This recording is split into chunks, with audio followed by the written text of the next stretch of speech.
verse, it tells you how Esau is the end of the world. And the information that we bringing forth right here gives more credence to that idea. See? Now it goes on to say, see notably Isaiah 34 and 5, which when you read that precept, the scriptures refer to the so-called white man as Idumea, which that's a Greek word for Edom. See? And obviously the book of Isaiah, the 63rd chapter, in the first verse, where it tells you how Lord Yahushua would visit Basra. Now when you go into the history, Basra, as well as Petra, was the capital cities of Edom. See that? So the overtone of this book, the very essence of this book, and certainly the doctrine of our Lord Yahushua, centers around prophecy, which is obviously concerning the things written and foretold to come to pass here in the latter days, which actually details a certain system, and in particular this current beast system, which will be governed over by none other than the so-called white man himself, the nation of Edom. And the mere fact that here in the last days you will occupy a certain lot, which is the seat of power, testifies against you, and if nothing else, places you at the scene of the crime. See that? Which brings me right here to the book of 1 Corinthians, the 15th chapter, and starting at the 24th verse, it says, then cometh the end. See? Then cometh the end. So you can see what prophecy, which again is at the forefront of this ministry, is a build up to the end.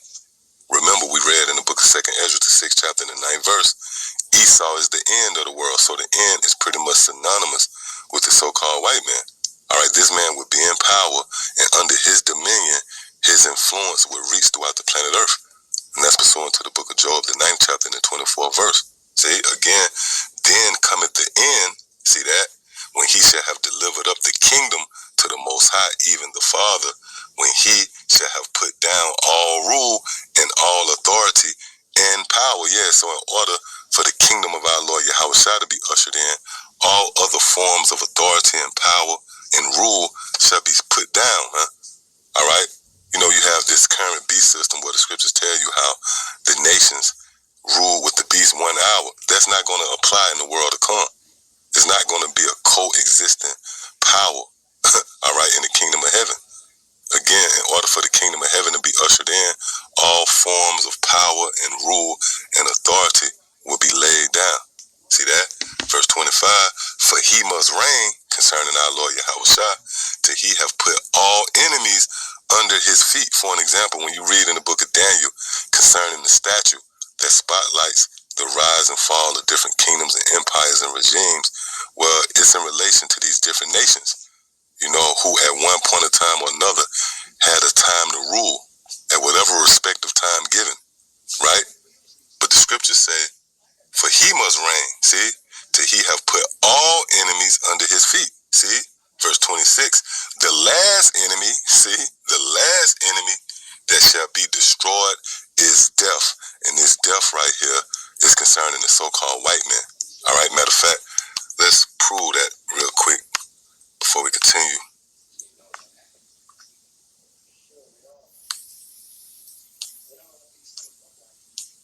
This is the book of Habakkuk, the 2nd chapter in the 5th verse. It says, yeah, also because he transgressive by wine, he is a proud man. Yeah, and this is obviously concerning the so-called white man. All right, that word proud is pretty much interchangeable with this devil. See? It says, yeah, also because he transgressive by wine, he is a proud man, see, neither keepeth at home, who enlargeth his desire as hell, and is as death. See that? And is as death. See?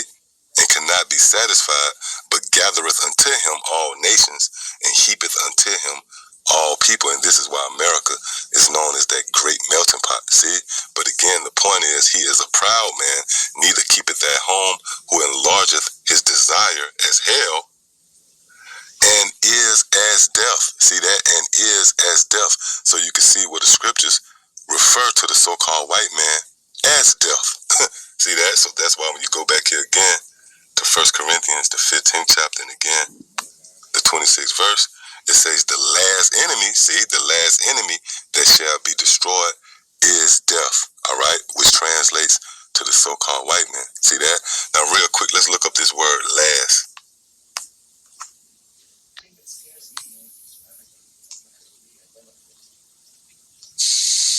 Strong's G 2078, eschatos.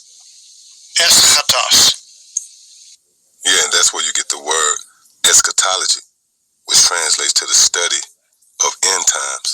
All right, so it says extreme, last in time or in place. See, last in time or in place. It says last in a series of places. Yeah, you know, when you look back in retrospect at the different kingdoms, empires, and regimes that rose to power and eventually fell out of power, well, the so-called white man would be the last in a series of those rulerships.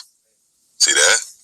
It says last in a temporal succession, the last referring to time, of space, the uttermost part, the end of the earth. Yeah, and it's no coincidence that the so-called white man has established his rulership over here in the West.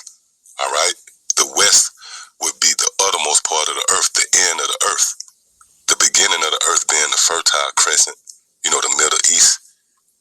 But the end of the earth, the uttermost part of the earth, would be over here in the Western Hemisphere. See, again, of space, the uttermost part, the end of the earth. See that? Of rank. See? Of rank. Grade of worth, last, i.e., lowest. Yeah, meaning the so-called white man in his very being, his very existence in relation to rulership would be the worst case scenario. See, again, it says of rank, grade of worth, last, lowest. See, that's why the scriptures refer to the so-called white man as the hindermost part of the nations. See that? So all roads point to the so-called white man being in power here in the latter days. You got to remember, when our Lord Yahweh shall return, he's not returning to make a pact or a covenant with the nations, man.